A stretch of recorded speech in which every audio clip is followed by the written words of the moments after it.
नमस्कार। आज का वीडियो राजस्थानी साहित्य से संबंधित है। इस विषय पर कुछ महत्वपूर्ण एमसीक्यूज पर चर्चा करते हैं। क्वेश्चन नंबर 1, चारण कवियों द्वारा प्रस्तुत राजस्थानी भाषा का साहित्यिक रूप है। विकल्प है पिंगल, डिंगल, ब्रज, टुंडाड़ी। यहाँ उत्तर होगा डिंगल। डिंगल और पिंगल राजस्थानी साहित्य की प्रमुख शैलियां हैं। डिंगल पश्चिमी राजस्थानी मारवाड़ी का साहित्यिक रूप है, जबकि पिंगल ब्रज भाषा एवं पूर्वी राजस्थानी का साहित्यिक रूप है। डिंगल का अधिकांश साहित्य चारण कवियों द्वारा लिखित है, जबकि पिंगल अधिकांश साहित्य भाट जाति के कवियों द्वारा लिखित है। डिंगल पर वीर रस की प्रधानता है, जबकि श्रृंगार रस का भी इसमें प्रयोग किया गया है, जबकि पिंगल में श्रृंगार रस की प्रधानता है और वीर रस का भी इसमें प्रयोग किया गया है। सबसे प्रमुख जो चारण साहित्य है या डिंगल भाषा का साहित्य वो है वेली किशन रुक्मणी रो, जो कि पृथ्वीराज राठौर द्वारा लिखित है, जबकि पिंगल का प्रसिद्ध जो साहित्य है भाट साहित्य वो है पृथ्वीराज रासो, जिसे कवि चंद बरदाई ने लिखा था। तो यहाँ उत्तर होगा डिंगल। चारण कवियों द्वारा प्रस्तुत राजस्थानी भाषा का साहित्यिक रूप डिंगल है।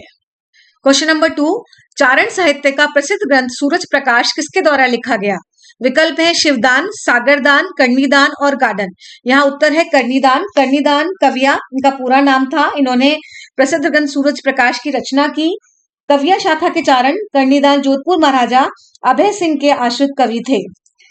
इन्होंने ये जो चारण साहित्य है या डिंगल भाषा का ये जो प्रसिद्ध ग्रंथ है सूरज प्रकाश, उसकी रचना की थी, जिसमें जोधपुर के राठौड़ वंश के प्रारंभ से लेकर महाराजा अभय सिंह के समय तक की घटनाओं का वर्णन है एवं अभय सिंह एवं गुजरात के सूबेदार सर बुलंद खां के मध्य युद्ध एवं अभय सिंह की विजय का वर्णन है। तो यहाँ उत्तर होगा कर्णीदान। चारण साहित्य का प्रसिद्ध ग्रंथ सूरज प्रकाश कर्णीदान कविया द्वारा रचित है। क्वेश्चन नंबर 3, निम्न में से कौन सी संगीत की साहित्यिक रचना महाराणा कुंभा द्वारा रचित नहीं है? तो यहाँ पर पूछा गया है कि कौन सी रचना जो है वो महाराणा कुंभा द्वारा रचित नहीं है। विकल्प है सूड प्रबंध, संगीत मीमांसा, संगीत राज, राजवल्लभ। यहाँ उत्तर होगा राजवल्लभ, क्योंकि प्रश्न में पूछा गया है कि जो महाराणा कुंभा द्वारा रचित नहीं है। राजवल्लभ जो है वो महाराणा कुंभा के आश्रित कवि मंडन द्वारा रचित है। महाराजा कुंभा ने संगीत के उत्कृष्ट ग्रंथों संगीत राज, संगीत मीमांसा, सूड प्रबंध, रसिक प्रिया, संगीत रत्नाकर व गीत गोविंद की टीका की रचना की, जबकि महाराणा कुंभा के जो आश्रित कवि थे मंडन, उन्होंने देवभूति प्रकरण, प्रसाद मंडल, राजवल्लभ, रूप मंडन, वास्तु मंडन, वास्तुकार, रूपावतार आदि शिल्प शास्त्र के ग्रंथों की रचना की। अगला क्वेश्चन, निम्न में से कविराज श्यामल दास द्वारा रचित महत्वपूर्ण कृति कौन सी है? विकल्प है वीर विनोद, वंश भास्कर, पृथ्वीराज रासो और अल्लाह खंड। यहाँ उत्तर होगा वीर विनोद। कविराज श्यामल दास ददीवाड़िया इनका पूरा नाम था और मेवाड़ वर्तमान का भीलवाड़ा में 1836 ईस्वी में जन्मे एवं महाराणा सज्जन सिंह के आश्रित कविराज श्यामल दास ने अपने इस विशाल ऐतिहासिक ग्रंथ की रचना महाराणा के आदेश पर प्रारंभ की। 4 खंडों में रचित इस ग्रंथ पर कविराज को ब्रिटिश सरकार द्वारा केसर ए हिंद की उपाधि प्रदान की गई। इस ग्रंथ में मेवाड़ के विस्तृत इतिहास, व्रत साहित्य, अन्य संबंधित रियासतों का भी इतिहास वर्णन है। मेवाड़ महाराणा सज्जन सिंह ने श्यामल दास को कविराज एवं सन 1888 में महामहोपाध्याय की उपाधि से विभूषित किया था। तो वीर विनोद कविराज श्यामल दास द्वारा रचित महत्वपूर्ण कृति है। अगला प्रश्न, कानड़ दे प्रबंध के लेखक कौन हैं? विकल्प है पद्मनाभ, बीसल देव रासो, कुमार रासो और प्रताप सिंह। यहाँ उत्तर होगा पद्मनाभ। पद्मनाभ जालोर शासक अखेराज के दरबारी कवि थे। उन्होंने संवत 1512 में इसकी रचना की थी। इस ग्रंथ में इन्होंने जालोर के वीर शासक कानड़-दे तथा अलाउद्दीन खिलजी के मध्य हुए युद्ध तथा कानड़-दे के पुत्र वीरम दे व अलाउद्दीन की पुत्री फिरोजा के प्रेम प्रसंग का वर्णन किया है। इस अवसर पर किए जौहर का भी कवि ने बहुत अच्छा वर्णन किया है। तो कानड़-दे प्रबंध की रचना पद्मनाभ ने की है। अगला प्रश्न, दयालदास की ख्यात में राजस्थान के किस राज्य का इतिहास संकलित है? विकल्प है मेवाड़, कोटा, बीकानेर और मारवाड़। यहाँ उत्तर होगा बीकानेर। दयालदास श्री ख्यात दयालदास सिंधायच ने लिखी थी और इसे बीकानेर राठौड़ी ख्यात और दयालदास री ख्यात भी कहा जाता है। 2 खंडों में लिखे इस ग्रंथ में बीकानेर के राव बीका से लेकर महाराजा सरदार सिंह जी के राज्य अभिषेक तक की घटनाओं का वर्णन है। अगला प्रश्न, निम्नलिखित में से कौन जयपुर और जोधपुर की स्थापना तिथि बताता है? विकल्प है दयालदास की ख्यात, बांकीदास की ख्यात, नैन्सी की ख्यात, एकलिंग शिलालेख। यहाँ उत्तर होगा बांकीदास की ख्यात।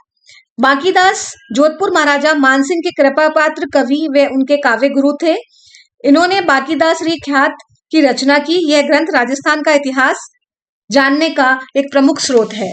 अतः बांकीदास री ख्यात जयपुर व जोधपुर की स्थापना तिथि बताता है। यहाँ उत्तर होगा बांकीदास री ख्यात या बांकीदास की ख्यात। अगला प्रश्न, वंश भास्कर का लेखन कार्य निम्नलिखित में से कहाँ के शासकों के आदेश पर किया गया? विकल्प है कोटा, जयपुर, बूंदी और बीकानेर। यहाँ उत्तर होगा बूंदी। वंश भास्कर का लेखन सूर्यमल मिश्रण द्वारा किया गया था।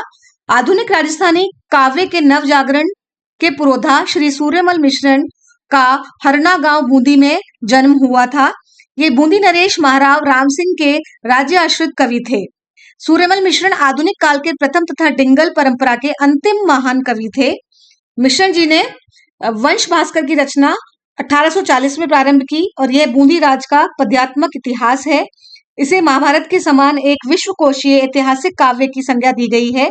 वंश भास्कर को पूर्ण करने का कार्य इनके दत्तक पुत्र मुरारी दान ने किया था। सूर्यमल मिश्रण जी के अन्य प्रसिद्ध काव्य ग्रंथ हैं वीर सतसई, बलवंत विलास, छंदो मयूख, राम रंजाट।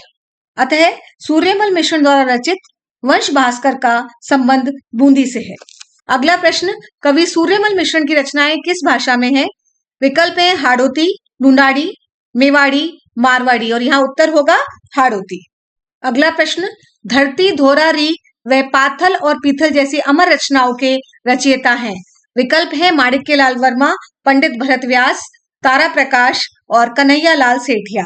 तो यहाँ उत्तर होगा कन्हैया लाल सेठिया। कन्हैया लाल सेठिया का जन्म चूरू जिले के सुजानगढ़ कस्बे में 11 सितंबर 1919 को हुआ। वे राजस्थानी के भीष्म पिता कहे जाते हैं।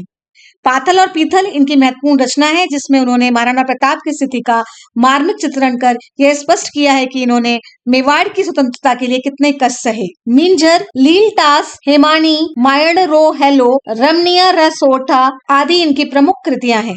वनफूल इनका प्रथम काव्य संग्रह था। भारत सरकार द्वारा इन्हें वर्ष 2004 में पद्मश्री से सम्मानित किया गया। इन्हें मरणोपरांत राजस्थानी रत्न से भी सम्मानित किया जा चुका है। धरती धोरारी व पाथल और पीथल जैसी अमर रचनाएं कन्हैया लाल सेठिया द्वारा रचित हैं। Thanks for watching this video. हमेशा की तरह please subscribe, like and share my YouTube channel that is बरखास what is fair. Thanks a lot.